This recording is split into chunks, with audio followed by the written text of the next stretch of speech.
મારું નામ દક્ષ પ્રવીણભાઈ રાણા છે. હું ધોરણ 7માં અભ્યાસ કરું છું. આજે આપણે સામાજિક વિજ્ઞાનના પાઠ નંબર 11 પર્યાવરણના ઘટકો અને આંતરિક સંબંધોના ધ્વનિ પ્રદૂષણ વિશે ચર્ચા કરીશું. ધ્વનિ પ્રદૂષણ એટલે અવાજનું પ્રદૂષણ.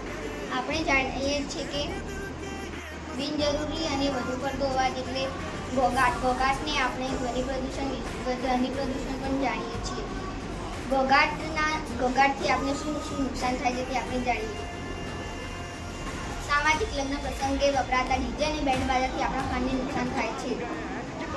ટ્રાફિક સિગ્નલ પર લોકોને ઝડપ હોવાથી તે હોર્ન વગાડે છે. આ હોર્નથી ધ્વનિ પ્રદૂષણ પણ થાય છે. આપણે જોઈએ કે ધ્વનિ પ્રદૂષણને કેવી રીતે અટકાવી શકાય. નંબર 1, સામાજિક લગ્ન પ્રસંગ, ઉત્સવ અને ઉદ્ઘાટનોમાં આપણને ઘોંઘાટ ટાળવો જોઈએ. નંબર 2, શાળા અને હોસ્પિટલ જેવા અનેક સ્થળોએ નો હોર્ન અને સાયલેન્સ ઝોન જેવા કડક અમલો મૂકવા જોઈએ. નંબર 3, રેડિયો, ટેલિવિઝન અને ટીવી, મોબાઈલ ફોન વગેરેનો અવાજ ધીમો રાખીને સાંભળવો જોઈએ.